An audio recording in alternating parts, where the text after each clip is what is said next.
Dave Chappelle talked something about why he got into politics and his career and his shows. Listening. Dave Chappelle is about to join me to talk politics. He recently won an Emmy for that performance heard around America, his hosting of SNL, days after Trump won, and his net. I listen to him say naive, poor white people things. Man, Donald Trump's gonna go to Washington and he's gonna fight for us. I'm standing there thinking in my mind, you dumb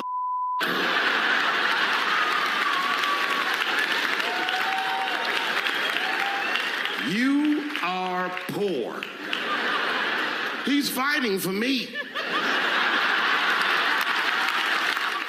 That was the spirit in Chappelle's Netflix special, as well as that Emmy-winning SNL performance. Now, he's been at the forefront of comedy for years. His old show revealed and explored all kinds of tense cultural moments. Now, he's back with a Netflix special, as I mentioned, and a planned tour. This is new with Jon Stewart. But this is why we're talking tonight. It's the first time in his career that he's personally campaigned in politics out with a political endorsement, something he's never done before, and campaigning now with former NAACP chief and his longtime friend Ben Jealous, who is a Democratic candidate running for the governor of Maryland.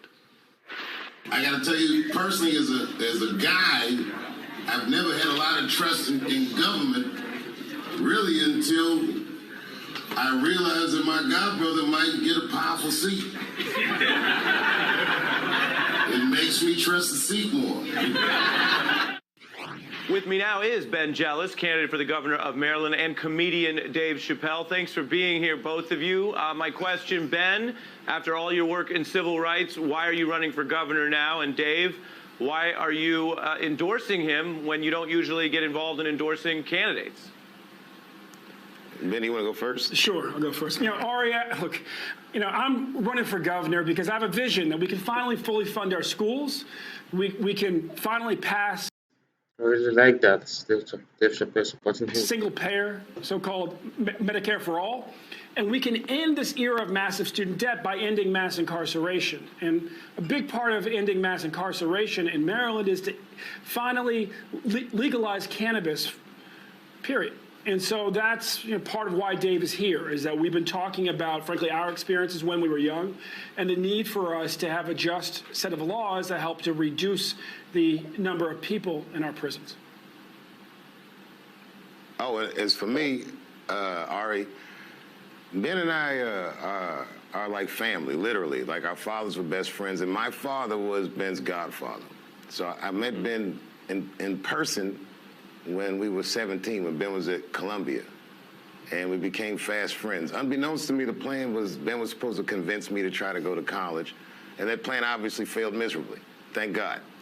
But well, Dave made $750 telling jokes in Washington Square Park in 15 minutes, and I was like, college is not going to help you do better than this. But Dave, yeah, man.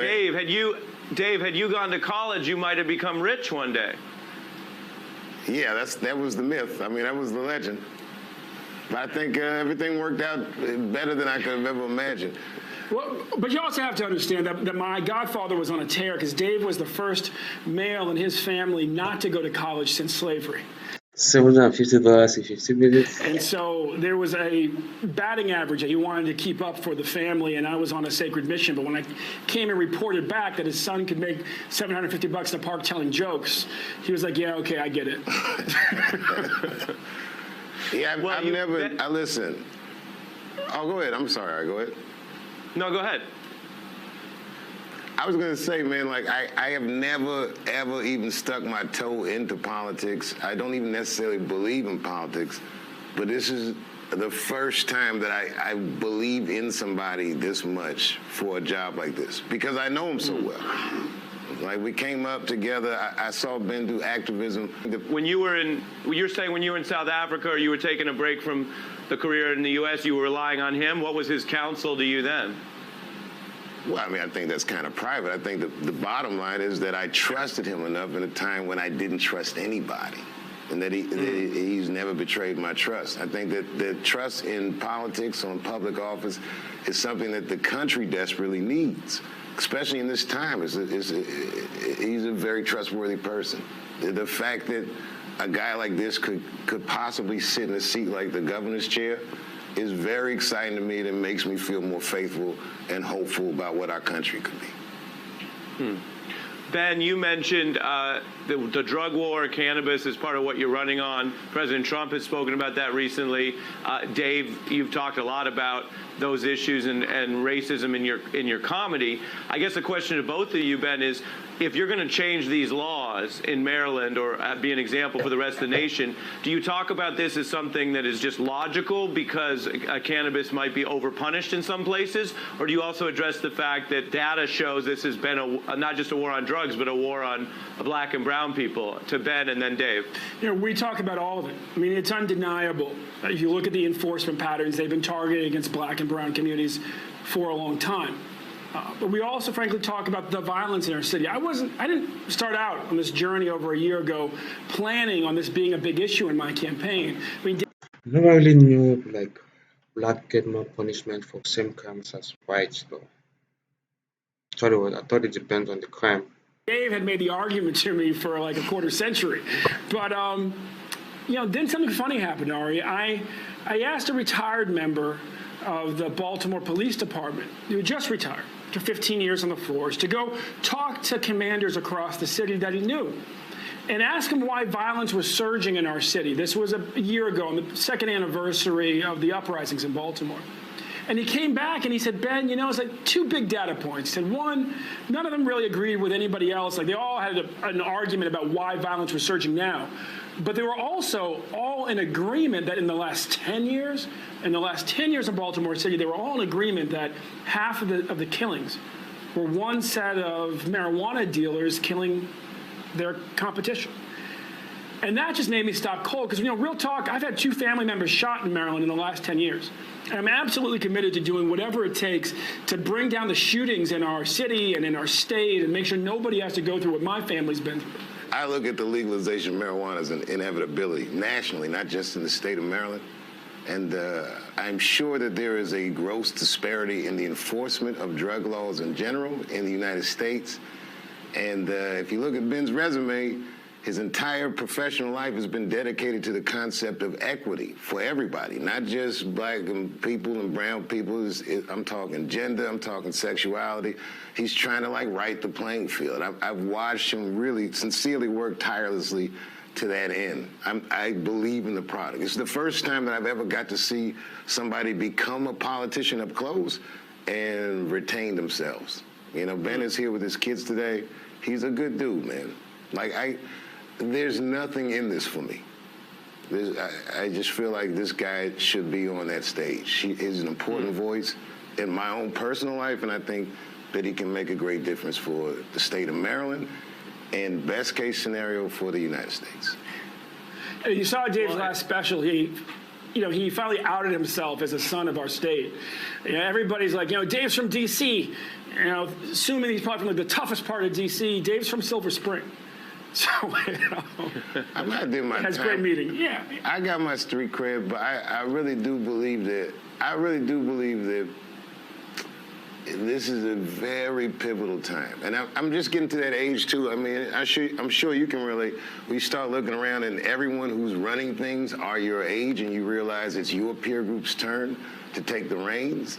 And I just think he's one of the most competent people I know to that end. Like he's oddly qualified for this, so I'm gunning for him. Well, and Dave, you won an Emmy for your Saturday Night Live hosting right after the election. Did. Everyone remembers what you said that night. All my black friends who have money said the same thing when Trump got elected. That's it, bro. I'm out. I'm leaving the country. You coming with us? Nah, I'm good, dog. I'm gonna stay here and get this tax break, see how it works out. I'm wishing Donald Trump luck. And I'm gonna give him a chance. And we, the historically disenfranchised, demand that he give us one too. Now here we are a year and a half in, you're out here campaigning for a Democratic candidate. Do you think Donald Trump has given all people in the country a chance? And how would you say it today? Without talking about the president, I'm campaigning not even because Ben is a Democrat. I'm campaigning because he's trustworthy.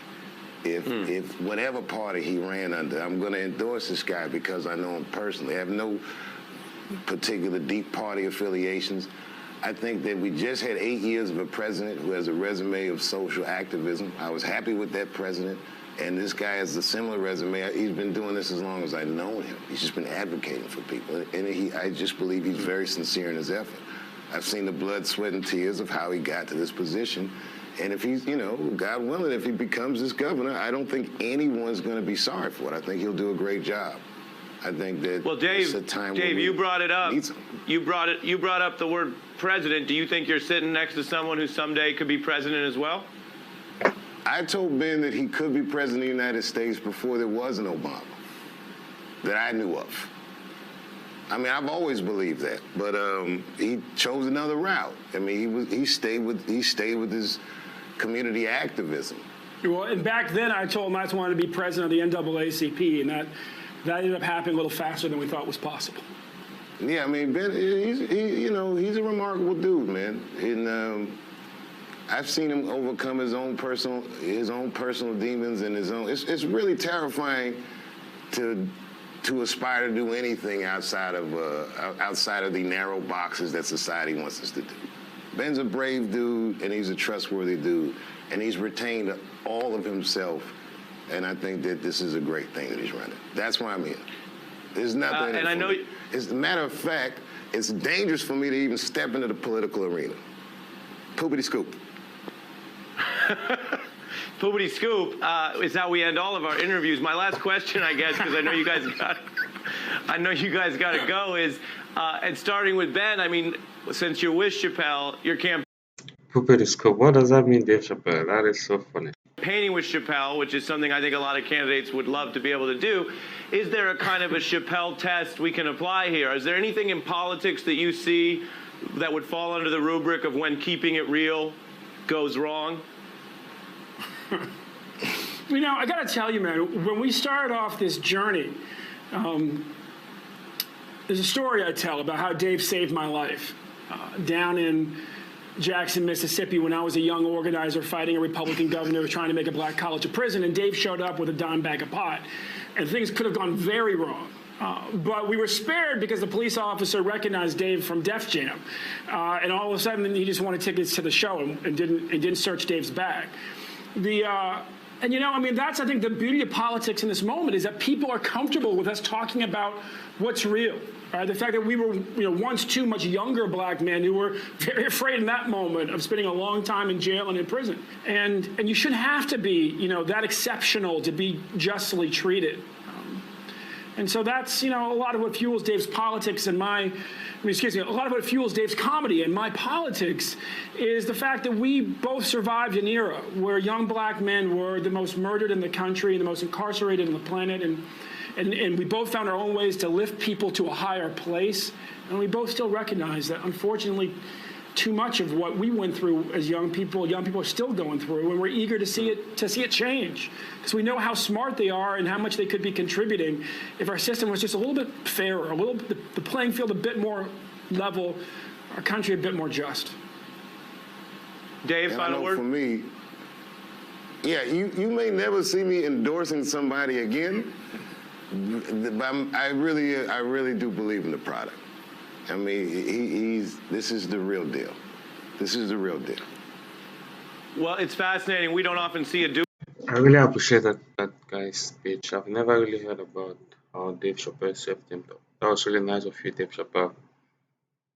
That's really awesome.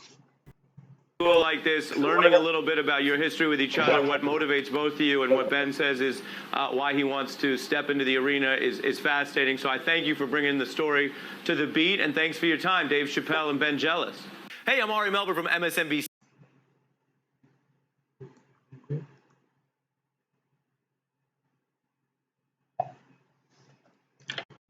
That was really nice. Thanks, Dave Chappelle. At least we got to know a little bit more about how you helped him, and I don't think Ben Jealous one of the president as the governor of